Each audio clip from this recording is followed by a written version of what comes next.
I hope some of you read the bio so you know a little about me. I started my career here in New York. I'm originally from the West Coast. I've been here quite a while, moving back to Seattle, so I'll be bi-coastal.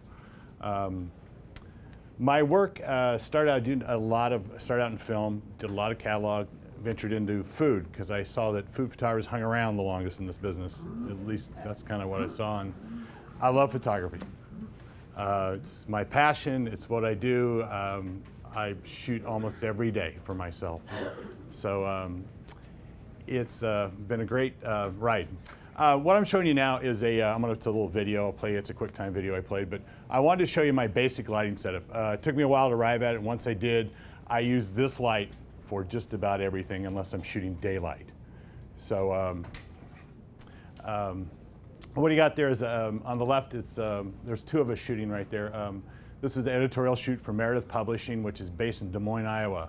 I've been going to Des Moines for 17 years. I've done just about everything there is to do Des Moines. So they produced about 250 magazines, and in the last 6 years they have 9 staff photographers and 3 here in New York, and they've never had that before until the digital age. So that's taken a lot of work away from a lot of photographers. Anyway, my lighting setup, it's just foam core. I have 2 or 3 heads in there. I turn them way down just because I want them to be quick and recycle time. And it's just a piece of, it's a Matthew silk. I think it's a 12 by 12. You could use sheer, you could do a shower curtain, whatever you want. So I've kept it really simple. And as you can see the camera set up, I'm shooting directly into the light. There's a dish right on the table there. And oftentimes I'll shoot that way, and then I'll come around to the left side here and use it as a side light and fill in with a supplemental with a card. Or oftentimes I'll block half that light off if I want to make the shots really moody. So you're going to see a real range of shots taken with this light. It's real simple. I try to keep it as simple as I can. As you can see, we're in a daylight studio, and the reason we're not using it is because we both need to shoot that day 12 shots a day, finish food. So to be consistent and not have to chase the light all day, because even though it's a daylight studio, it's facing south, and you see the weather here, it just changes all day long, the light. I know plenty of photographers that shoot daylight. In fact, I know one that refuses to shoot after 3 o'clock. I want that job. But we try to be consistent in what we do. We both matched each other light. We did things pretty similar. We don't always have the same angle or everything, but for a cookbook that we were doing, it was about 200 photographs, so we had the same amount to do each, and we kind of wanted it to match. In fact, the cookbook was for the First Lady of New York, Sandra Lee. So I'll play this real quick, and then we'll look at some images.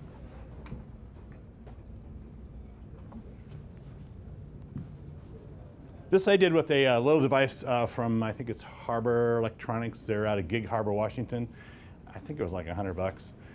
You hook it into your camera, and you can set the sequence, how many photographs it takes over time. I have another one I'll show later with a celebrity chef here in New York. He was on one of his photo shoots. So in this you're seeing there's a prep staff, there's two food stylists, 2 food assistants, and a prop stylist. So on the counter up there on the cabinets is his shot list for the day of what we're going to do and what order, and that's not always in stone because something might not have worked, so he wants to come back to it, we'll make something else. Any questions while you guys are looking at this? Actually, since yesterday there was a class on stop motion on time-lapse photography. What was the duration? How often did you take the shots? That's a good question. I think it was every 3 seconds, and I did it for just like a 10-minute period. So I have one that was shot all day long. We'll look at later. She asked how long the time lapse was in the images that we just saw, and I think they were about 3 to 6 seconds. So another question? What format are you using for shoot? What format am I shooting here? For the catalog, it was 35 millimeters of 5D, and there's also a 5D for the time lapse. So. What kind of light color with the shade or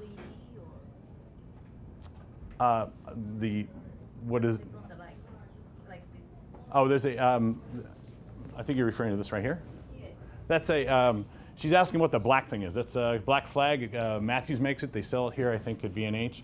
I use it to block some light coming onto the lens. I don't think I had my lens shade that day. I left it in the room or somewhere. So let me show you some images and we'll let you ask some more questions. So what I'm going to show you first is some cookbooks that I've done that I've collaborated with another photographer on, and some of them I did alone. I had the pleasure of doing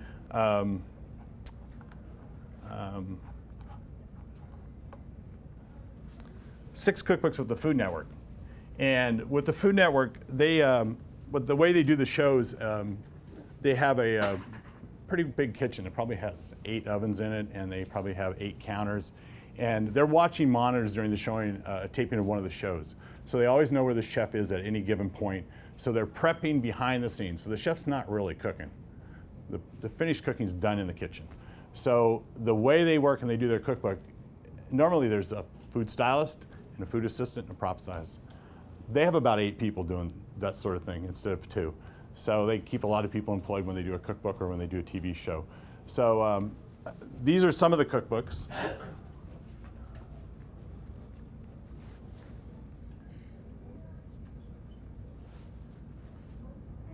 Now this is a shoot sheet from a recent shoot from Midwest Living. It's one of Meredith Publications' books. It's like Sunset of the Midwest, if you're familiar with Sunset on the West Coast. So here's a shot count for the day and the order we're going to do them in, hopefully if everything works out as far as the food. And then here's an actual layout. Have a great art director that actually likes to do thumbnails.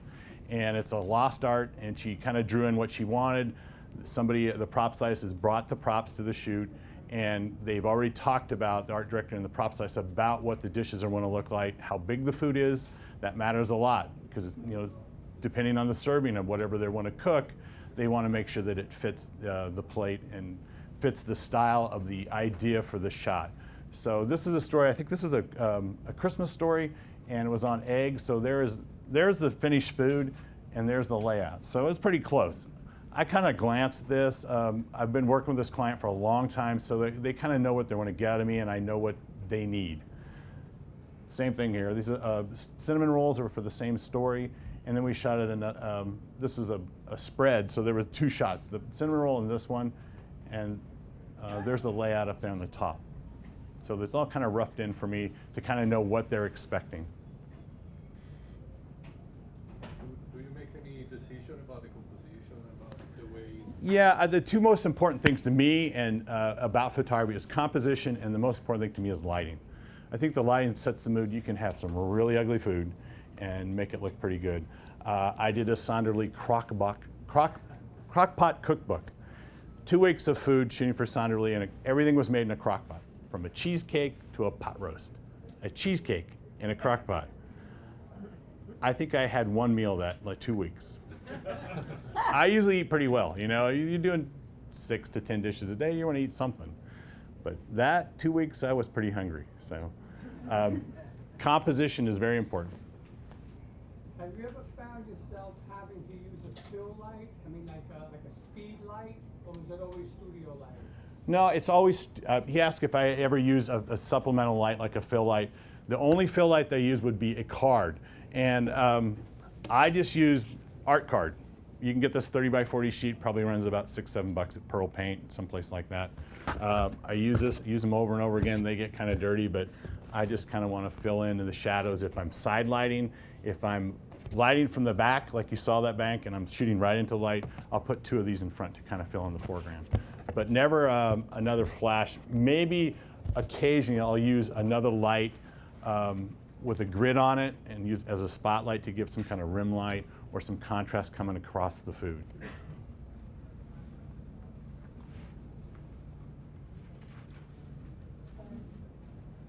Again, here's the layout. And often what they do, they have a test kitchen at Meredith Publishing, and they test all the recipes. They have a nutritionist to make sure that the salt content, all that sort of thing, is correct to what the recipe is. And if the recipe doesn't work, they rework the recipe so that the average reader can make the recipe. General Mills, Pillsbury now has user content on their websites. A, it's free. B, they don't vet the recipes. the web is voracious. It needs fed every day. So you write in a recipe and you send them a picture, they'd be happy to put on there. They're not going to give you anything. Maybe they'll give you a coupon, but they'll put your picture on the website, and that's how they be able to feed that. But these recipes are vetted, so you can always trust that they're going to be correct recipes, that they'll work. Oftentimes, the chefs are notorious. You need a pinch here and a pinch there, but people like to know exacting amounts, because when you get home, you want to make the right thing.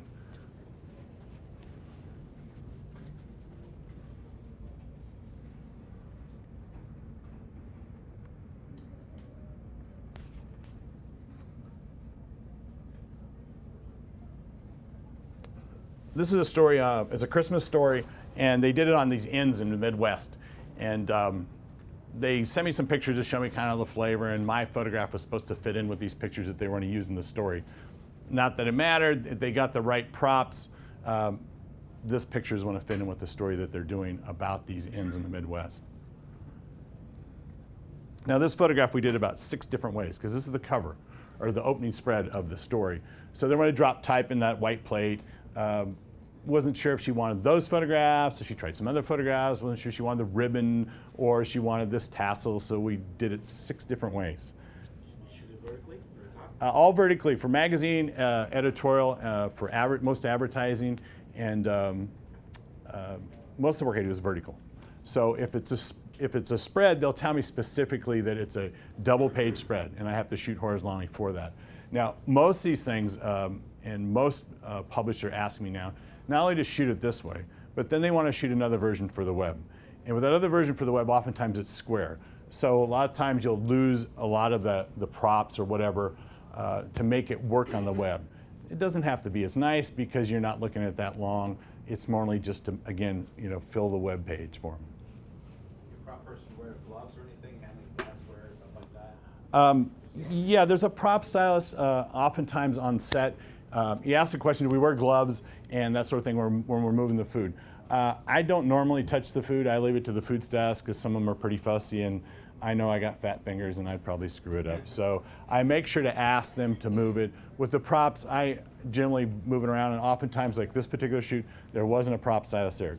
She brought all the props, dropped them off, and so the art director and I together with the food stylist, it just depends on who's got an idea at that moment, work together as a team to make the photographs happen.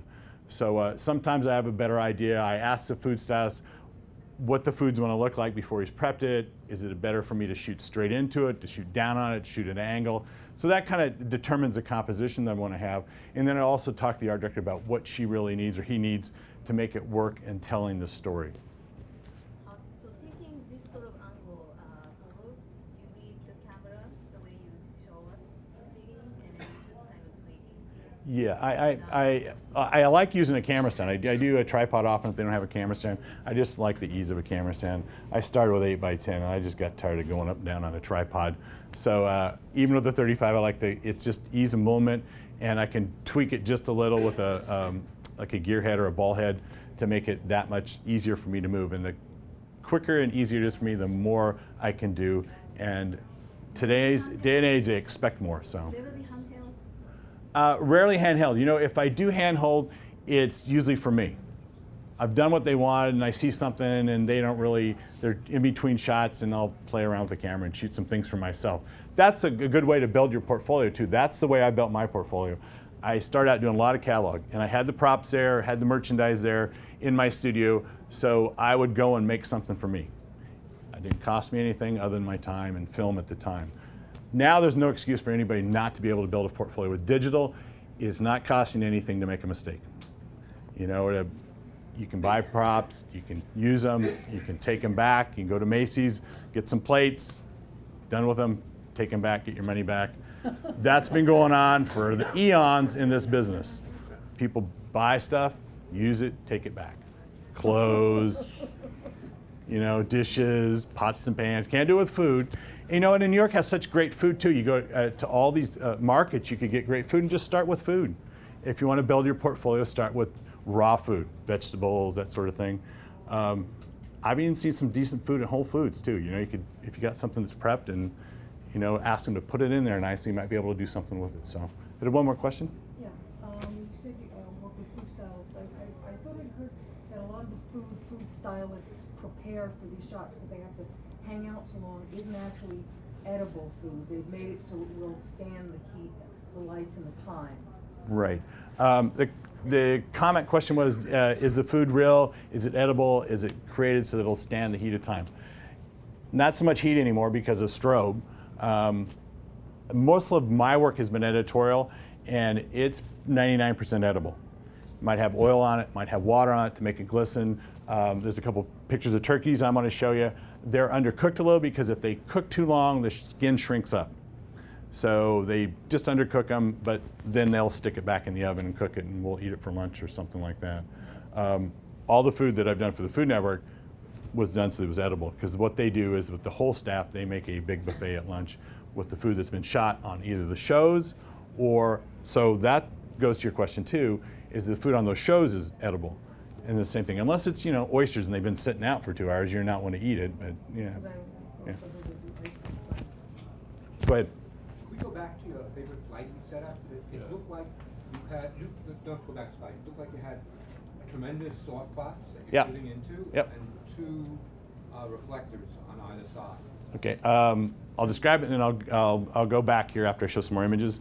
But it's 4 pieces of 4x8 foam core. Okay, made a couple L's at them, or bookends, what they call them, and then I put one over the top. I put 2 lights inside the box, bouncing into the box. I want it to be pretty soft. And then I put a piece of silk, Matthews makes it, or you could buy some sheer at a fabric store, get a shower curtain, do whatever, you can do the cheapest way you can. It's about the quality of light, it's not about my equipment. So when I'm shooting pretty wide open.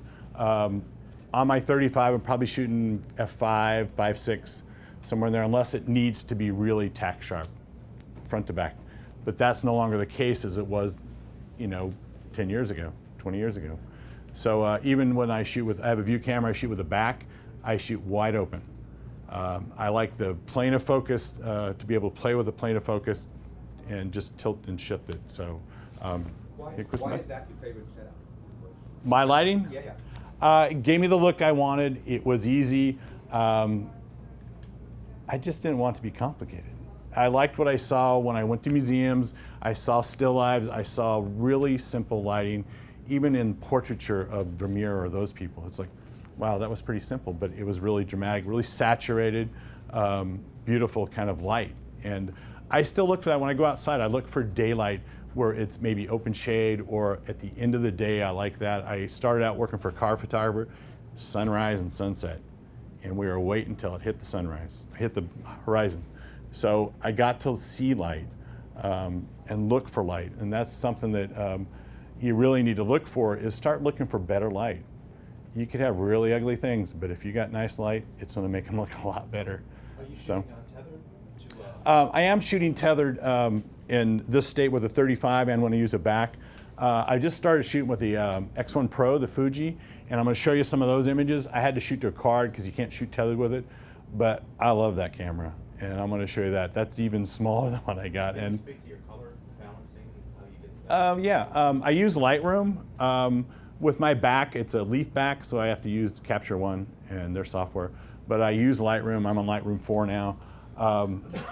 I think on my, I'm shooting RAW on my 35 and also on my back. Once I brought it into Lightroom, I kind of get the color right for one of them, and I'll just sync them all. Oftentimes I'll put a gray card in the first shot for the day, and just use the eyedropper in Lightroom and just try to get that color right. But I like it different than what Lightroom does, so I'm probably using the sliders a little to warm it up. So, any other questions? The primary lens for most. What is my primary lens? With the 4x5, I'm shooting with a 150. It's a Schneider G Claron, and then with my Canon, I shoot with the 105 a lot, or the 100 millimeter. Sorry, it's the newer one. I like that a lot. I also use the 90 shift, but I can't get exactly what I have when I use a view camera, so I use Focal Point. Anybody familiar with On1 software? That's a great site to go. If nobody has that, go to On1. They have a lot of free downloads for their software. They have layers, which you can use in Lightroom. They have even a remote for your camera that's used with your phone. Fire your camera. It's kind of cool. Can you spell that website? Which company? On One, O-N, one O-N-E software. They're in Portland, Oregon. So Focal Point, I think, runs like $79, $99. And the deal with Focal Point is that you can, it's like putting a Gaussian blur wherever you want it and leaving other parts sharp. And you can go back in and paint sharpness in or paint, softness in, which is pretty cool. And you could put a couple different layers of things out of focus in the picture. So. Do you ever use a macro lens? Yeah, I use the Canon macro, the 100 millimeter. So let me show some more images here.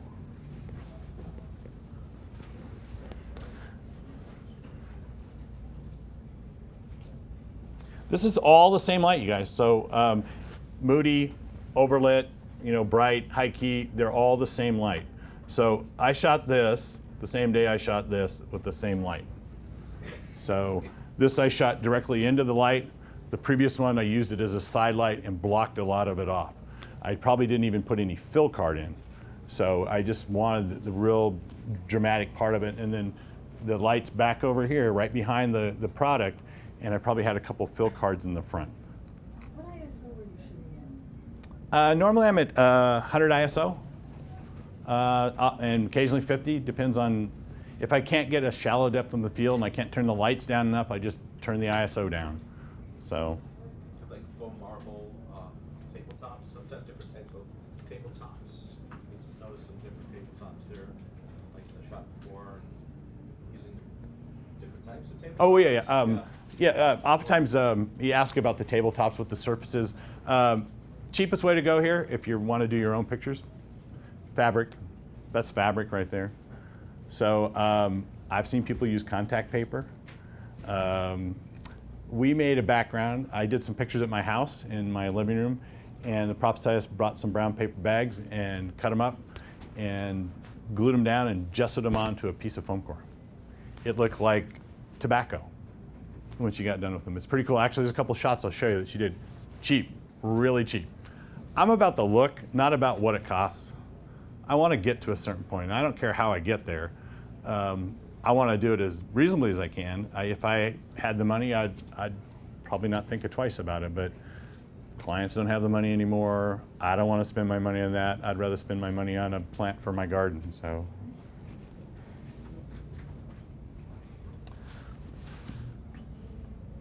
This is for the Food Network. This was so you can actually see it here shot. Sorry, we don't need that. This is how it appeared in the book. What they did is they turned the picture over, they flopped it, and they ran it reverse of what I actually photographed, just because it worked for them. This cake was shot two different ways. I liked it this way. It ran in the book this way.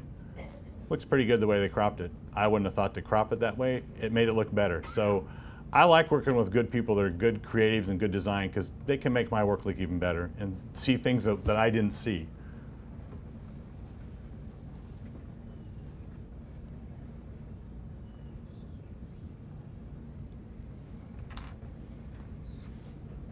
Question for you. Sure.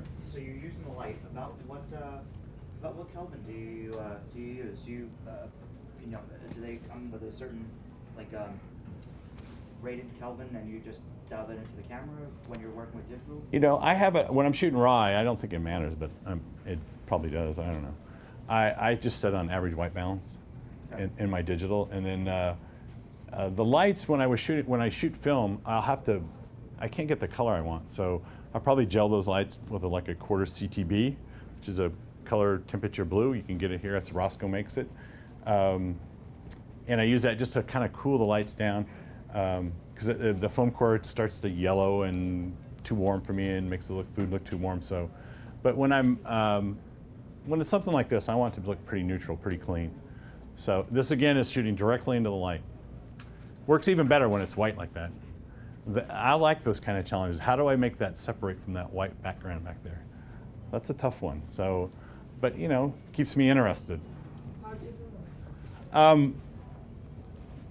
I had it far enough away, and I probably had on the back edge some black cards, so it was kind of blocking some light on the edges, so I didn't get a flare, so it wasn't flaring so much around the edges. You know, if you sometimes you shoot into a window or shoot into this light, you're going to get flare, and you can see it kind of bleeds.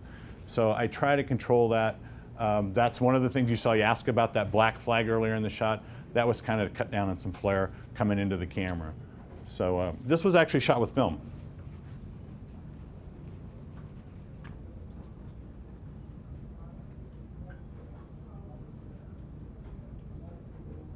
This is a good example of, we used dummy ice cream, had the cone, didn't move it. I got my focus right, got everything set, got the background right, got it the way we wanted, and then they put the real ice cream in. This is real ice cream. So quick. You know, with digital, which is really great, is that it's made photography accessible to everybody. Now, everybody just needs to work on their craft. And that's why you're here today, is one of the reasons, is to like, oh, how can I make it better? You and everybody else has the opportunity now to really get into food photography.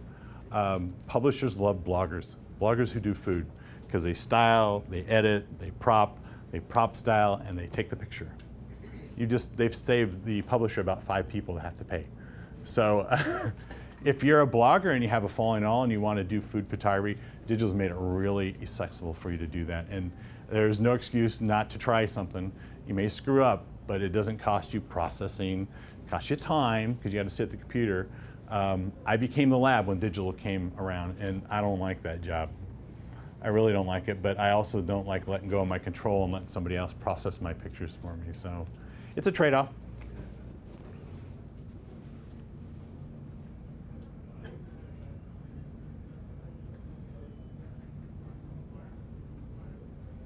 This is one of my favorite pictures. I love how there is a bleed kind of around the edges of the ice cream. Makes it look even frostier because the light's kind of not saturated around the top of that ice cream. That was a quick shot because the stuff on the bottom started to melt. And here's how it appeared in publication. I have a question. Sure. Now, between your actual raw shot and the magazine put out, there's a slight color difference. Do you have any feelings about that? You know, I don't, because I don't have any control. The stuff always looks better on the computer or a piece of film. It always looks better. And especially it depends on what it was printed next to. Because this page could have been printed next to page 40, and there could have been something yellow next to it. So they're pretty good about trying to match those pages too. They look at proofs when they get them back of the images, the proofs of the magazine before they do it. So, and with these magazines, we're operating about 5-6 months out. So I did the Christmas Thanksgiving story in May, and they're just now seeing proofs on it. So they're just about done. And you had a question here? Yes. It's hard to tell from the monitors. Do you look for a soft focus or a sharp focus? Soft. I like 1 point. I try to figure out where I want your eye to go, and sometimes I'll shoot another version just because I wasn't sure if that was the best, or I'll try another angle. The people I work with like that I think I can find something better. You know, they may be happy with what I did, but also what they choose is different than what I want. So I try to make myself happy too. What color space do you work in? I work in Adobe 98. I do shoot with Pro RGB sometimes, but I deliver the files as a TIFF file to the clients, and they want to do what they want with it anyway, so I don't know what they're operating in. The question was, what is the color space I use in Adobe 1998, so it seems to be the best for me. I guess there's such a big gamut in Pro RGB, but then even when I get it printed, they can't use that space. If I go to a lab, I use Miller's Imaging in Kansas for my own prints, and they're pretty good. It's overnighted back to me, FedEx, at their cost. I made a list of all the vendors that I use and where I go, software I use, so you guys will have that as a handout. I have a promo piece for you with some of my images that you can take with you. If you have any other questions, just think about them. Glad to answer them. I got a question. Sure. About how far away from the food are you when you shoot? Like with 100 millimeter on the About that far. It's about 4 or 5 feet. Yeah. And that's not even 5 feet, is it? 3.5, 4? Yeah. About right, isn't it? Yeah. Sure, go ahead. Do location work? Yeah, we do, and I have some I'm going to show you. And Right. for that, you use a different lighting setup? Yeah, I'd really hate bringing lights on location if we're outside. If we're inside and I travel a lot, like I ship my stuff to Des Moines, Iowa, or wherever I go, I ship it, have air cases that I ship it in. So, On location, let's say in a restaurant, you would bring a foam board? No. Actually, I got some shots that I use a Chimera. Got a couple like this. I guess they're 24 by 36. And I got another one that's probably 36 by 48, pretty big. I try to get the biggest source I can within the space that I'm given. So if you go to a restaurant, I don't like doing that. I get frustrated because, they got, these tungsten lights and spots and halogen and 49 different sources going on. So it's pretty frustrating, but I try to make the best of it. So often what I do is maybe block their lights, put something up there, put a card up there, a bigger piece of this, get some black cloth, put something up to block this light so it's not affecting my light and what I see and what I want to do. So shot in a couple restaurants. For Lydia, over on the east side for Lydia Bastianich. Did a magazine with Lydia, shot in her home, and I didn't bring the big source like that. I had a Chimera and a couple other lights just to light a back room because we're looking down a hallway into a room, and so I had to light the back room just with the open head, just took the reflector off and bounced it off the ceiling, and then used the Chimera on the food or her. So for the food, you do the same thing. You put your softbox over here, then you have your food here, the subject. Right. So the question is, when I'm on location, how do I light the food? Use a Chimera side light or backlight. Even backlight with a small bank, so I can do that, and you'll see some images of that too. So that's one head, one bank, one stand, and a tripod, and a card. So I try to keep it real simple. I'm getting tired of carrying stuff. One stand, tripod. I always use a tripod, just because I like to repeat the angle. When somebody's asked me to do this, and I'm hand holding it, and they say, "Oh, that was nice. Can you go back to it?" I'm like, "Oh, where was I standing? How far away was I?" So that's why I like a tripod or a camera stand. It's repeatable. So commercially, to make money, you need to be repeatable in how you light and be able to do it as quick as you can. So you want to be fast. And the only way you get fast is make things as consistent as possible in what you do. So publishers, advertisers expect more and more, expect you to do more in a day for less money. You said for the light, it was one head, one bank. One stand, a tripod, 90% of the time one lens. I'll bring another lens as a backup in case that one stops working. So, and I have another body. If you ever get a shoot and you only have one camera, do yourself a favor, go rent another body just for the day. Makes sense. I'm here today with my partner. We actually recently married, friends for 16 years. She's a photographer in her own right. You can go look at her work. I'm impressed by it. DaciaWright.com. We both rented all our gear when we first started. But 2 years? Yeah, for 2 years she rented hers. I rented mine for 2 years. I'd go to, I don't know how to do rental here, but PhotoCare, Calumet, all those places you can rent gear. Great. I get to try somebody else's stuff out before I decide what I'm going to spend my money on. And it makes sense. If you want to get paid for something and you're not sure if something's going to work, get a backup. You don't want to be in the middle of something and the food's on the set and your camera stops working. This is what makes photographers neurotic. 2 of everything, sometimes 3. What lens do you take? Sorry, go ahead. What lens do you take if you have to take one lens you mentioned? For food, I take the 100mm Canon. I have the newer one. Yeah. The question is about the lights and is it like a portrait? I think so.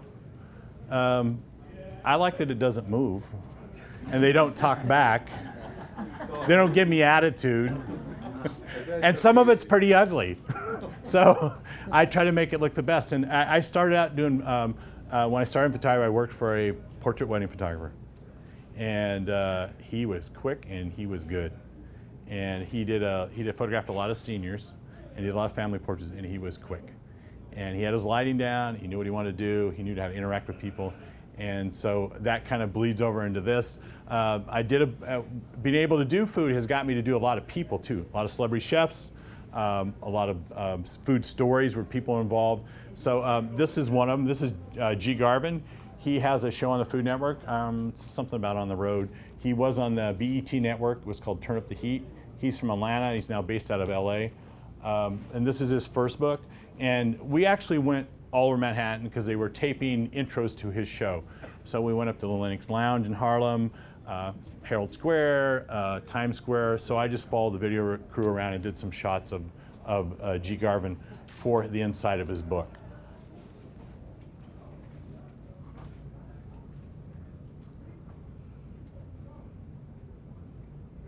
This is a story for Food Network. It was turkey 3 different ways. It had 3 different setups, and then there's the turkey. So you ask about if this is edible. This is edible, it's just undercooked. So they took it back in the kitchen, and for lunch they cooked it another 45 minutes, and we ate it. If they'd cooked it properly and brought it out, that skin wouldn't look like that. It would have been all shriveled up.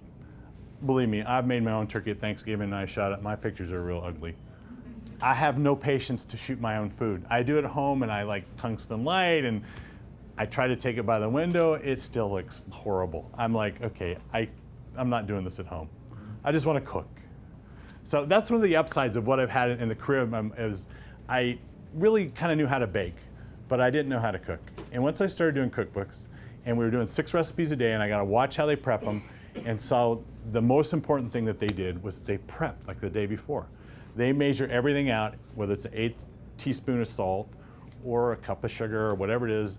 They would make a tray and they'd put all the dried ingredients on one, put saran wrap over it and label it. Same thing with the fresh ingredients, and they'd stick it in the fridge. And then the next day when we were doing the recipe, they'd just combine all the ingredients. I finally was able to cook dinner for 14 people at Thanksgiving. Had everything prepped. So it was a good, it's like one of those things you learn along the way. It's like I didn't go there to learn how to cook, but it certainly helped me learn how to cook. So I love to cook. I just can't take pictures of it at home. This is a story, this is for Kohl's. Kohl's and the Food Network combined to do a packaging thing together. If you go to Kohl's right now, you can see all the Food Network branded cookware, and the same thing for Bobby Flay, and I think Rachel Ray has stuff there too, and I think even Sandra Lee now has stuff in Walmart or Target or somewhere. Whereabouts? Probably Giotto, so. Yeah.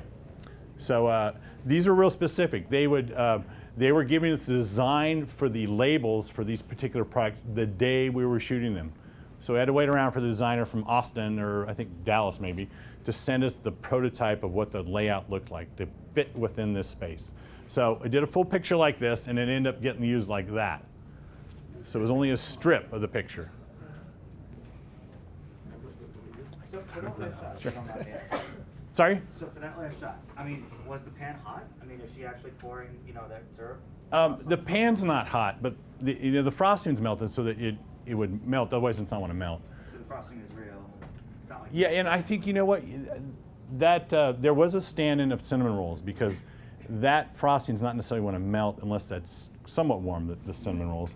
But that probably was powdered sugar, liquefied. So you know how easy that, I don't know if you've ever done it, pretty easily pours.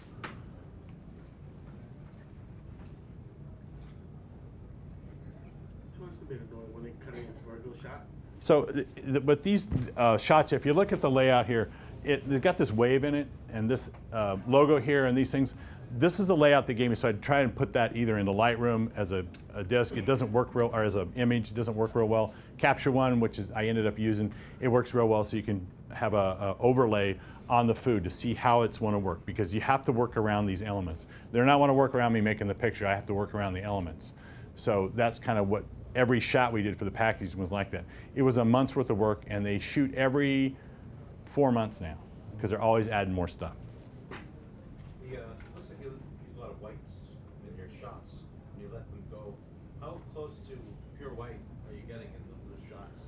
I've never read the question is how pure is the white that's in the background? Like, do you let it go completely blown out? I don't care about the white background. I do care about the white that's what I'm trying to photograph. So. Print it out, I mean, they don't give you guidelines like we don't want pure white. No, that's their problem.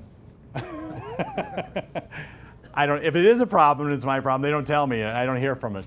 But I want that to be as wide as it can back there. If it's in the image, like I don't want these apples. I don't want to lose detail on this, you know, in the white apple or in the white of the apples. But there's some tone there. It's not as white as that. You can see a different white. It's again this pretty big shot, and then they use that much. So. That must have been annoying. Well, you know what? It was a pretty decent job. I was able to get my cannons out of this job, so.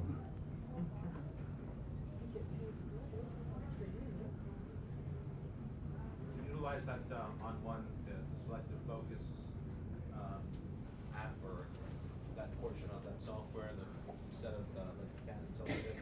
Or what do you use for when you go for that Selective Focus? Do you do it in camera with a lens or?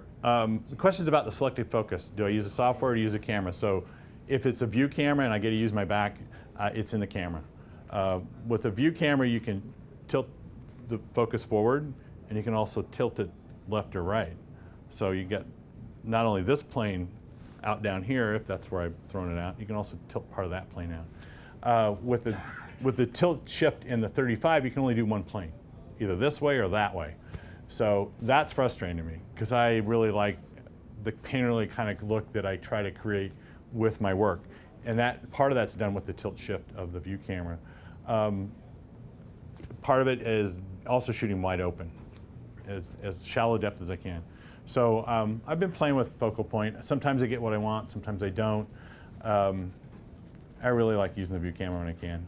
It slows my client down because everybody wants you to do this today. So here's a stack of some of the stuff I did. I'm sorry for the card. I haven't taken the time to get that out of there.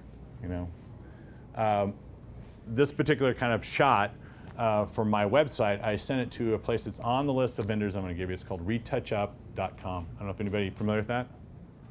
$2.50 to retouch this image. $2.50. Retouchup.com. It'll be on the list I'm going to give you. Well, they might charge me $5 for it. I send them a TIFF or a JPEG. Usually comes back the next day, and that whole black card would have been out of there. They would, you know, cut it out so it looked perfect. You can send them people. That's really what they do, is they do a lot of people, and you can kind of give them directions and guidelines of what you want to do. And if you like what was done, you can request the same artist the next time. Goes to Utah, internet, then they ship it to Mexico. Surprise. Great. They did up until recently, you could get 10 retouches for free. Now it's only one, but it's worth trying. I mean, if there's something you want to do, I did a beach portrait last summer of my niece and her family. And it was at Cannon Beach in Oregon, and beautiful sunset. But they were in open shade, so I tried to combine two images. Behind them was all this grass flowing around and beautiful. And to get them exposed right, the sky was washed out. So I didn't try, Daisha tried for a couple days to blend the image. Could not do it. There was always some ghosting going on. I sent them the two images, came back the next day for $10.50. $10.50, she could buy me lunch. So, yeah, and she lost 2 days doing it. So if you ever get something like that, it happens all the time. I know now that people with digital, that I have friends that shoot interiors, always exposing for the room and shooting for the windows and putting the two together. So, question? Yes, you said that $2.50 for the retouching? Yes, for a headshot. Oh, how long does it take to do it? Overnight. Overnight? If it's really complicated, 2 days. You could go fishing. $2.50. How do you make a profit of it? It only cost me $2.50. Oh, okay. I don't know how they make a profit. I don't care. I just want to know I'm making a profit.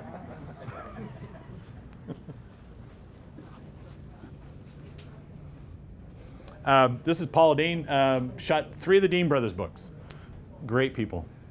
I'm not a fan of Southern fried food, but great people. She's great. This is her house in Savannah. Her boys have her son Bobby has a show now called Ain't My Mama's Cooking, I guess. Yes. So I guess sponsored by a diabetic board, I don't know.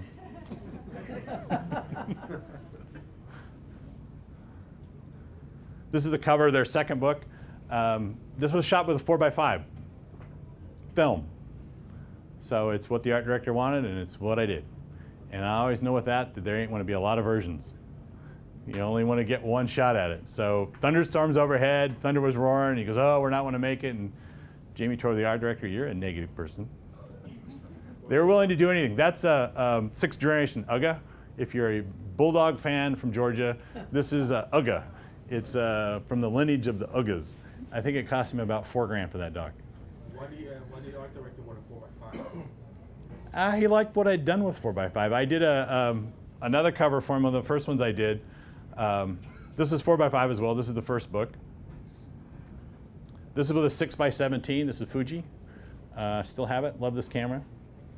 Just, I got to be patient with that camera. I took this camera to Turkey, 6x17, and shot for about 2 days with it, and realized that I hadn't focused one picture. It's has viewfinders for each lens, and the viewfinder is sharp all the time. It's a view lens on the front, and you have to manually focus. Really miserable. I'm a pro. I tell people all the time. Anybody watch Web Therapy? Anybody seen it with Lisa Kudrow? Says she's a certified therapist on her website. Guy calls up and goes, you're not certified. She goes, it says so on my website.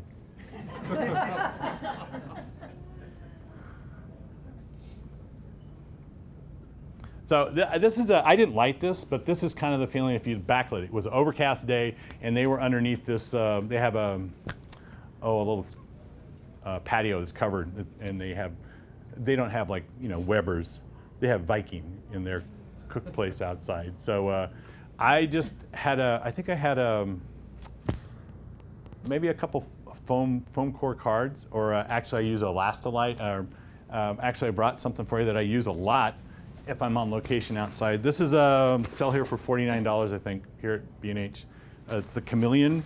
It's a light disc. I like this one because it's the right size, the right price, and well, the good thing about this I like is that this comes off. Well, the other ones do too, I think. But this comes off, so if I want to diffuse the light, I can diffuse the light by just putting it overhead. I can diffuse the light right on your head right there. Nice soft light on him right now. Got rid of the bags under his eyes. It's reminder looking. I probably had two of these, one on each side of me, of the camera, to kind of fill back into him. So I probably use it. There's a white side to this thing. There you go. And the other side about it is like it's black on one side and silver on the other. You can reverse this thing. So that's a pretty good value. I think $49. And what kind of lens are you using then? Probably a 16 to 35 Canon. I like that a lot for when we're trying to do a big spread like that. Made the food look big, and I actually get a better depth of field too with this wide angle like that, so things appear sharper. So this is out in the back of Paula's new home. Her husband's garage is 3,000 square feet. Okay, they took Paula's first house, Harrah's in Tunica, Mississippi. They replicated her house inside the casino because she's a big gambler and they wanted to attract that crowd. So they replicated her house where she tapes her show. She doesn't live in that house anymore. She built a new house and it's right on the intercoastal, just like her previous one. Her husband is a harbor boat captain. Yeah. Works every 2 weeks, brings ships in from the Atlantic. I think it's the 19th biggest port in the country, and brings ships into the harbor. It's a generation, it's a family job. His son will be the last generation. I think his son is about 26 or 27. They make about $350 a year.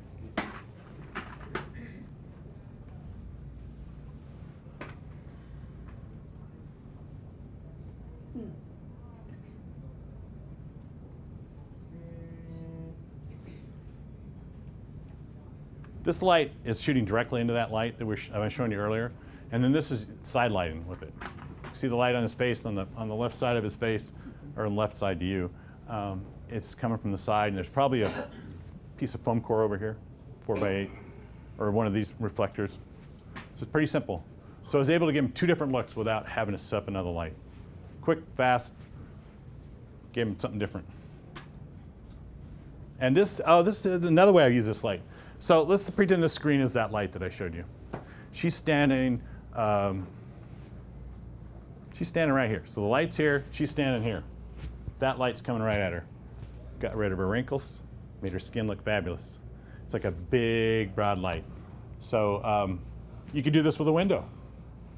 You know, if the window's big enough and you're standing against the window, I was standing right against the light, like right here. Here's the light wrapping around me. And there's no fill cards on her. It's just wrapping around. There's a background right behind her. And she was probably 12 feet away, 10 feet away. The closer I bring the light to her and even to the food, the better the quality of the light is. As I bring the light away, it becomes more focal.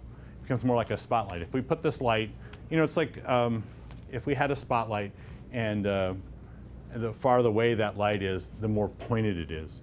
But as we get closer to it, and since it is diffused, it's going to be a lot softer. So it's about the quality of light, not just the quantity of light. Gotta move this thing.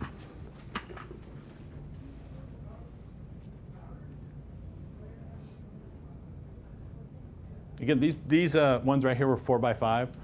Same art director wanted me to shoot 4x5. Kind of slows everybody down. Think about what they're really doing. You look through the camera and you don't want things to move. You kind of like more control, the more the way they direct the shot. And you can see the focus here. It's sharp right there, probably. What lens did you use? This is a 150 G Claron. It's on the 4x5. So it has f9 as its opening, is its widest f-stop, and that's the one I used. These were 35 right here. This is with a 5D. This also. Anybody know this guy? Yeah. This is the same light again that he's standing right against it and I'm shooting into it. I love this shot. This is his knife. It's not sharp in this JPEG, but it's tack sharp. That he's got like a dragon on there. It's hand forged steel. I don't know if it's from Japan or China or somewhere. But that's with the 105 or the 100 millimeter. This is for the cover of this book right here. I was in Des Moines shooting a job, and the art director said, "Can you hang around? Cassandra Lee's coming to town. I would like you to shoot the cover." I was like, "Goody." So they spent about 4 hours setting the room up. It was an apartment in one of the taller buildings in Des Moines, and it was a local real estate mogul, and it was kind of a nice house. I thought it kind of looked like New York. So they arranged it all, had the food all set up, and she came in. She had her hair in curlers, and she was doing her own makeup, and she said, "This does not want to work." So they spent another 2 hours moving things around. And I was just making the transition from film to digital. So I had a film camera in front of her, and she wanted to know why we were shooting film. I said, "Well, I like Robert's film. He's going to shoot some digital." So I think I shot about 3 rolls. And she said, "I think we're done with that." And nobody ever tells me, that you're done with that. I kind of figure if I got it or not. And then I say, "Okay, we'll try something else." So I shot some more digital. So different.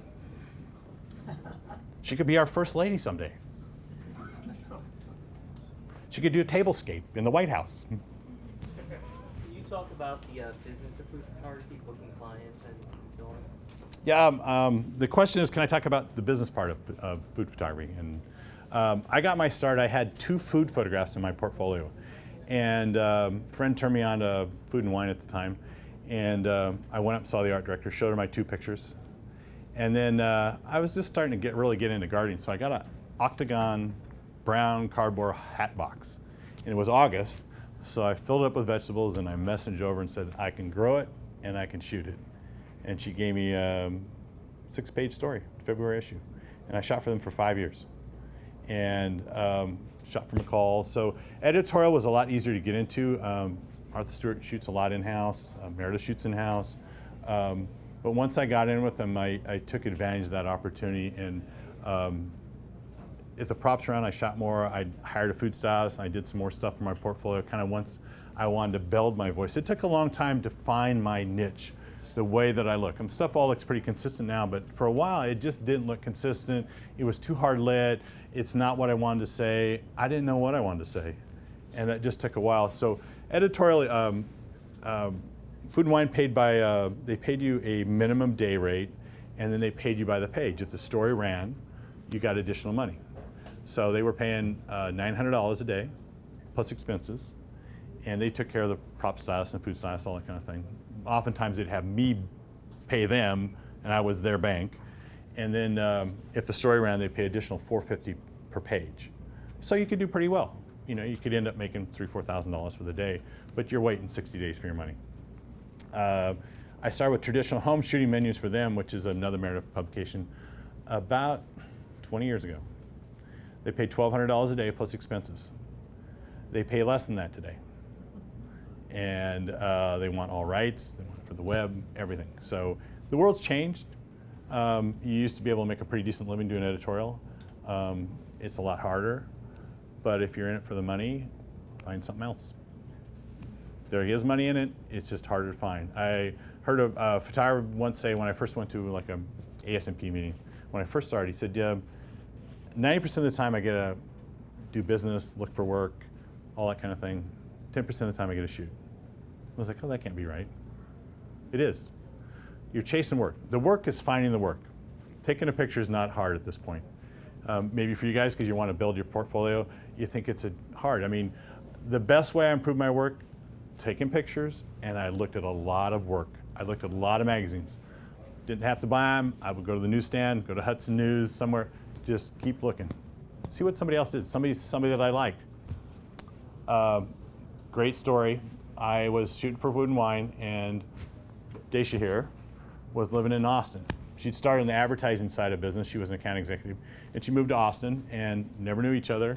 And she was just starting photography down there, and she came back to New York, and a prop stylist friend of mine said, oh, you know, Robert's looking for a second shooter, somebody to shoot alongside him for certain jobs. The catalog was a lot of work. It just needed somebody else to shoot alongside you. So they recommended Daisha to me. And Daisha, meantime, was in Austin running the newsstand every month to look at the Food and Wine, to look at my work. Small world. So she got to work with me, and today she's my wife. 3 months. So After 14 years. 16 years of knowing each other, 14 years of, finally got together 14 years ago. So I'm really slow on the uptake. Had no clue. We went out about 11 years, side story here, because I really love this woman. 11 years ago, we went on a date, and I took her to Midsummer Night's Swing. Anybody ever go there? Go dancing up at Lincoln Center?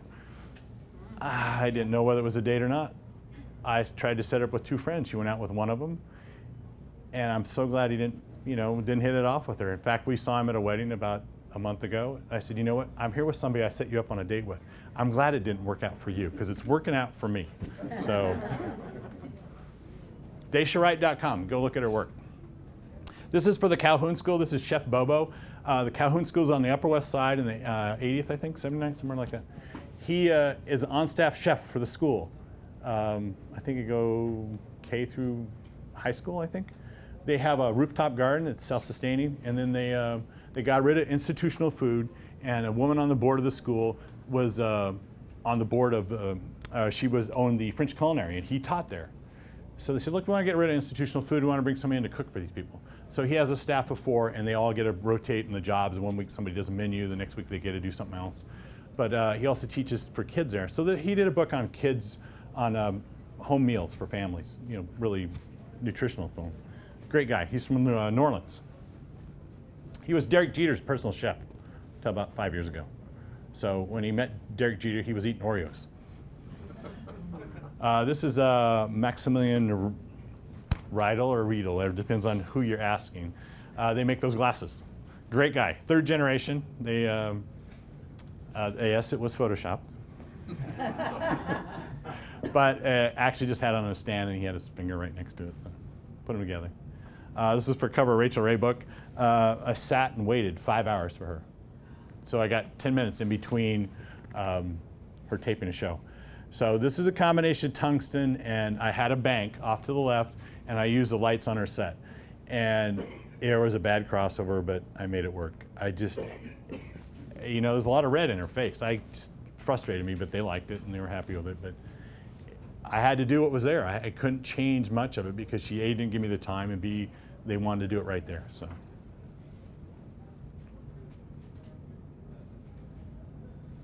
Again, same light here, side lit. I turned it around and had her back into the light. Made it real. So you could do this with a bank. You could get a bank here at a strobe one. You're gonna get a head with a strobe. Can't do it really with tungsten with people. They want to be moving. Just a single card. Yep, single card. Just a single card to. Yeah, there's a. See how the light's wrapping around her face here? Just, it's such a big source. It's coming around her, and it gets a little flary too. But it looks like there is a card down here. Maybe I can kind of see it in her eye there. I just can't remember. It's been a while. And there's where it appeared. So it kind of works together. But I shared this book with another photographer, so we kind of had to make things work together. And I did these 2 shots, and he did these 2. But we just kind of, he did the same lighting as me. This is Lydia. Anybody know Lydia? Good food. I like watching her show on Sundays. She's on PBS on Sunday.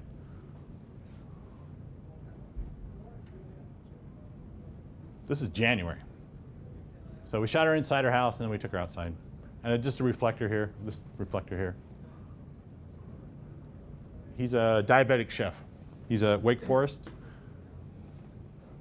This is Jacques Torres. He's under the Brooklyn Bridge. Anybody know Jacques Torres? When you shoot outside, do you feel always the need to feel light, or can you just do it in natural light? I mean, I guess. Yeah. The question is, do I? Very bright. Oh. The question is, do I use the light that's there? I try to. I'll find the shade. It was open shade there. You can kind of see the blue cast in the foreground. I filtered for him. I think this was probably film. But with digital, man, you can do just about anything. The problem I don't like, or the problem that I have too, and everybody else does, is bright sunlight. If there is no place for them to hide, you got to do something to put them in shade. They're going to squint, big bags into their eyes. Those are the kind of problems you got to solve. And once you've solved those problems, then you can think about the composition. And they kind of work hand in hand. Well, if I put him over here, he's going to have really bad bags in his eye. And if I put him over here, horrible background. So you kind of have to make some compromises there. What's the trade-off? What's the best I can do? And oftentimes, if there's an art director there, I ask for suggestions, or if they say they want something, I put it on them, and I'm telling them, these are the consequences if we shoot a certain way. Not want to look good, or the background look good, but he won't look good. So.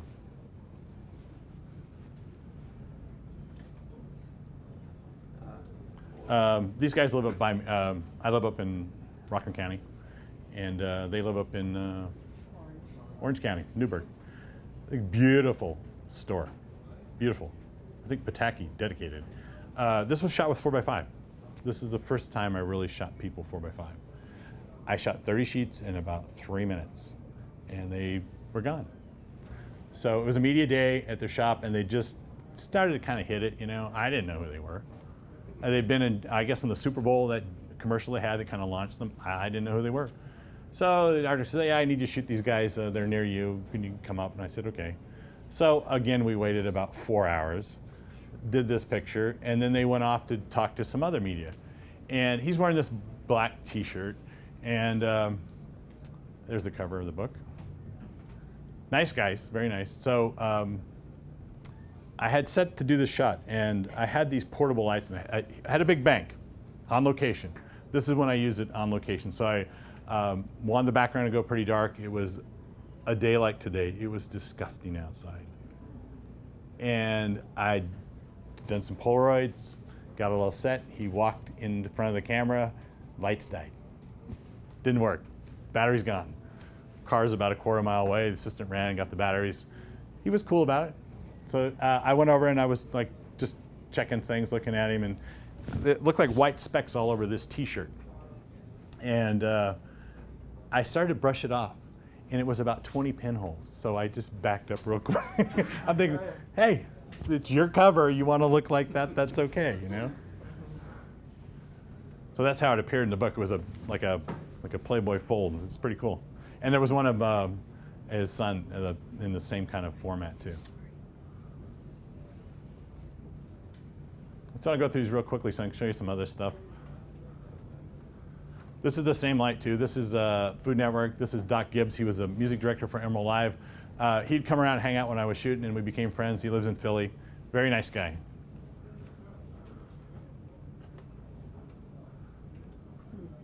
This is a story of hot Firehouse Chili. This was shot in Des Moines, Iowa.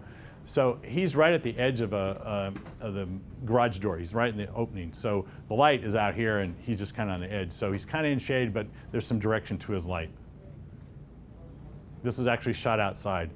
This is frustrating. This was at noon, and if I'd put it right in the sun, it would just blow out and he would be dark. So I made a scrim, kind of break the light up out of cardboard. I cut some holes in it and held that above him, you know, just got a piece of cardboard. Cuculurus is what they call it. People call it a cookie.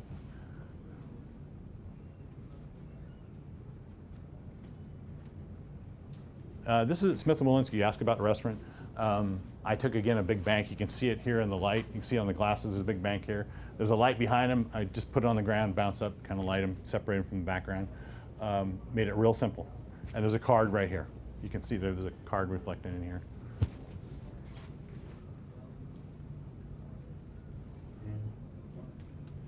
This is Giada food, Giada de Laurentiis.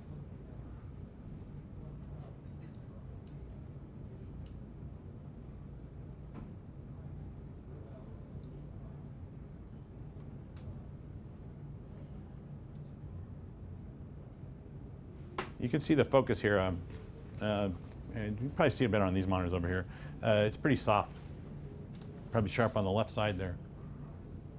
Then I change it so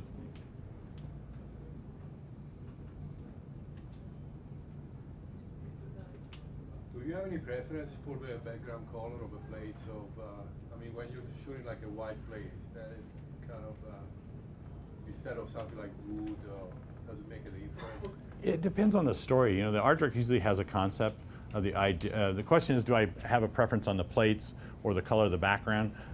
It depends on the story and or the ad, what they're trying to say. Oftentimes, food is on a white plate because the food pops off, especially in advertising. You see it more and more that way, unless they're trying to some sort of environment trying to show that. But that bounces the light a little bit. If you yeah, it does, but it doesn't do it enough, you know. Right. I'm more about the texture and the color.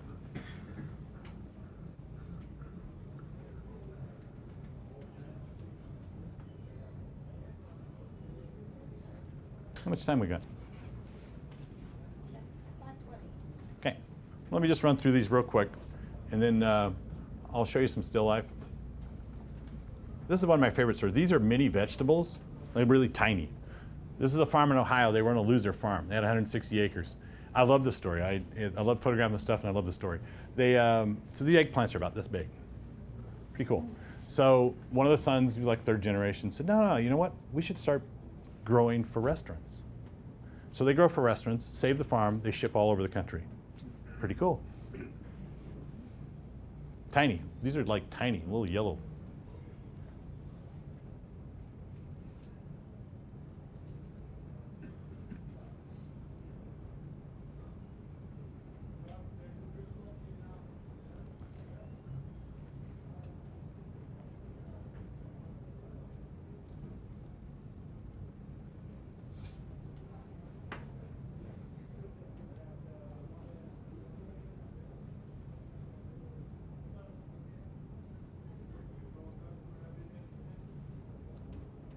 This is a cover for Midwest Living.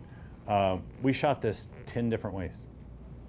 They had to have a version for the web, had to have a version where they put all the words on it on the side of the cover for the newsstand, and then when you get if you're a subscription, you don't get all that crap on there. So, and then they decided they wanted 2 different backgrounds. They weren't sure which color they wanted, so 5 versions of each thing.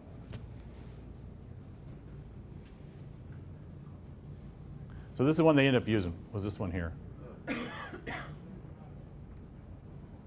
This is daylight too. This is the only thing probably here is a reflector, like you've seen here. It's probably on her left side. The sun is to my right. It's facing south. South is to my right. So it's light kind of bouncing back into her there. It's kind of blowing out a little in her background, but that's okay. You know she's by a pool. And this is at the end of the day. The lights. What I like about the end of the day, that the contrast between the highlights, the really whites, and the shadows is pretty even. It's evened out. So that happens often to some degree when it's an overcast day. The shadows aren't so black, the sky's not so white, but I prefer the end of the day. This is a tough one. Wouldn't it be easier with if if it had a black background, to separate this stuff coming out of the shaker, it really needed black back there. I like when they always ask me to shoot steam and they want to have a white background. I'm not that good. Test the metal of the photographer. That's I'm like, you got the wrong guy. Let me give you some numbers. So did you have to retouch the color a little bit there with the? Did you have to retouch the color? No, that was It that, just really, yeah, that was wow. it was pretty bang on. So.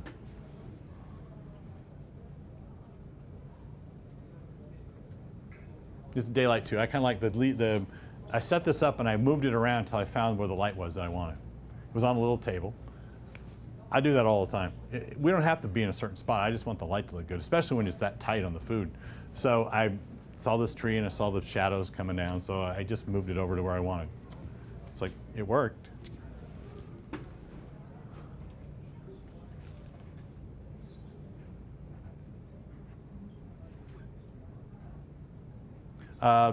These next shots are from my garden. This is a shot outside. It's on a piece of white paper, or white fabric actually. And I just turned it towards the sun. So these are nasturtiums, little flowers. And I had a prop size friend come over and we were doing stuff for our portfolio. So we just set this up. And then I grew these gourds and I wanted to shoot them. So I shot these outside as well. A couple different ways. I had a piece of burlap, use it as a backdrop. This is just daylight. End of the day, light's a little softer, a little more directional than the way I wanted it. This is a castor bean. These real tropical, they get real big. I got them first time I got one, I grew it with something like $2. It went to 18 feet tall. I was like so impressed. Poisonous, I guess, other than the seeds. You know, they make castor bean oil with the beans or seeds or whatever they are. And these are sunflowers I grew. So the prop size was around, so she said, let's turn it into a pin cushion. So it's pretty cool. I like working with creative people. And then my neighbor comes over. He's a deputy inspector at a police precinct here in Manhattan, or in the Bronx. Doesn't get what I do. Appreciates it. But you know, he's come over a couple times, held a card for me, done something, and he always likes to think that, you know, he's on the creative edge. So he comes over with this praying mantis. He goes, oh, would you like to photograph this? I said, absolutely.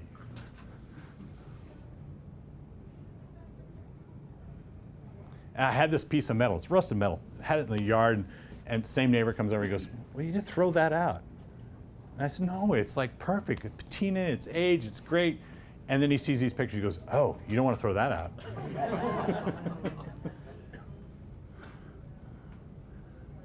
So all this is growing in my yard. I've, at one time or another, growing, you know, tomatoes. I have fig trees. I have blueberries. It's my passion.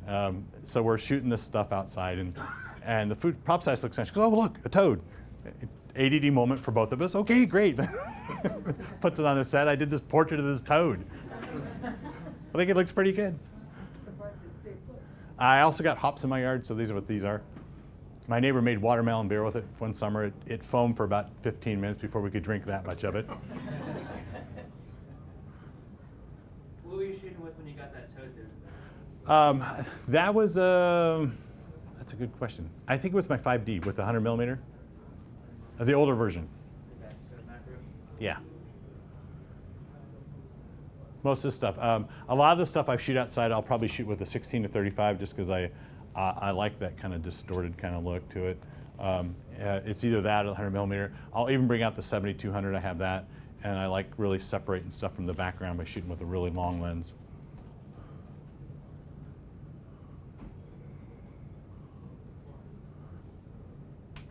I did a whole series on black of vegetables that I were growing. And this is for what would you call it? Blogger? Yeah, a blogger, and she was trying to do a book, so it was a proposal. So she came up, and I got to do the pictures I wanted, and then I did these pictures for her. So I just kept moving in on the berries. I gave her 3 different looks there.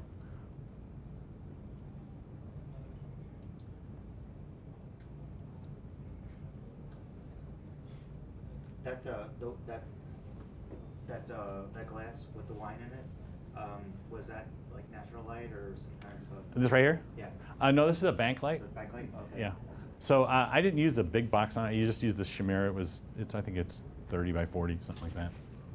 One head in it.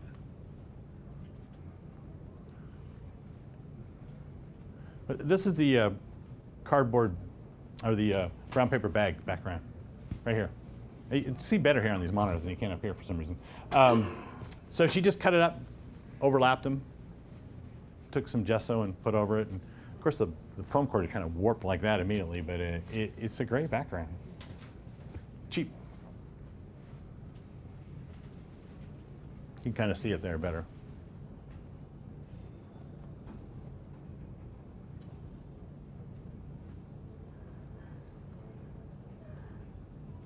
This is one of the things I like about Lightroom. I shot this and I didn't like it. So I said, well, I'll just develop it this way, or this way, or this way. And I think I like this one. So I do like that. Non-destructive, you can make 29 versions of something and figure out, like you can become a master printer, with all the Lightroom presets they have in there. Kevin Kubota is another one I use. That's on my vendor list. I like his stuff a lot. I use his actions in Photoshop. He has a product called Dashboard, and it lists it has a search in it. So you put in eyes, and all the actions that he's made for retouching eyes show up in this little dashboard. So he's figured out how to do things so that I don't have to spend time retouching a certain thing. So when I do people, I use his actions a lot. In fact, he does vignetting too, and I use his vignettes for my still life. And all those presets also go into Lightroom as well as Photoshop. He's pretty reasonable on this stuff too. I really like it a lot. In fact, we have a code for you all today. If you use the code that we give you, you can get 15% off his stuff. It's pretty reasonable. He'll be here at the photo show in October. He's a great guy. He lives out in Oregon. This is a series of I was telling you about where I lost my lens. I started this about 2 years ago. I really love these flowers, and I decided to do a thing called subtractive lighting. Anybody know what that is? Subtractive lighting. I set up a piece of black velvet, and I put a black card over the top, black card on both sides, and I just had the light come from right behind me, or I took one of the cards off so it was coming from a direction. There was so much light, I just didn't want that amount of light. I wanted the background to go really black, and I wanted to kind of force the direction of the light. So I kind of shaped the light by just blocking off a lot of light. So I started this with the 5D, and I also was using the back at the time. And I shot this, and then Fuji came out with the X100. Anybody familiar with that camera? Where is it? Here we go. Anybody familiar with this little X1? This is great color. They came out with this a year and a half ago, I guess. I think it's 12 megapixels, HD video. It does a panoramic feature, so you can pan, you can do a medium pan, 120 degrees, 180. So I started using this, and they said, could you shoot some still life with this and some food? So I shot this. So this is at 2000 ISO. I have 30/40s of this at home, and there is no noise. I'm so impressed with the quality of this camera. It's pretty amazing. So they used a couple images that I shot with this, and if you guys want to see this, I'll pass it around, just make sure it comes back up here. Let's see, I'll turn it on for you here. Hold on a second. Is it on? So one of the cool things I like about this, Sony, Luminex, they all have like these point and shoots, right? That kind of like this. Don't have viewfinders. Great thing about this has a viewfinder. I love that. The other thing I really like about it, which really impresses me, is that when I take the picture, I don't have to look at the back. It shows up in the viewfinder. So you could take it and try it. I'll just erase your pictures afterwards, but it's pretty cool. So it's pretty impressive. So how close were you using that camera to this, and was parallax an issue? It was, and I was farther away than what was cropped, and because it's only, I think it's equal to a 35 millimeter on a 35 camera, so it's pretty wide. So it's a little hard to shoot still life with it and shoot food with it, but I did it because that's what they want me to do. So I shot this. This was at 2000 ISO. This was about 7 o'clock at night in September. So the light was, I love the light. And then this one Daisha helped me with. These are some allium. They'd gone to seed, they'd already bloomed. And I didn't arrange these. the other stuff I'd put on a stand. I put the flower on a stand, I taped it on, I moved it up and down so it would fit in my frame. I had the camera on a tripod, and I didn't want it, I wanted to be static where I was, so I changed the flowers in and out, moved them up and down on this stand, I taped them on. And sometimes I had to bend them, or I had to figure out how to get it to angle right, because flowers don't grow straight up. They go like this, they go like this, they go like, so I had to play with it. So this one was in the garden, and I saw the shot, but I couldn't cut them and stick them in something to arrange them. Like by the time I did it, it would have been black outside. So Dacia grabs a piece of black velvet, comes and stands behind this thing. And so I shot it. So pretty cool. For more information, please visit us online, give us a call, or stop by our New York City Superstore. You can also connect with us on the web.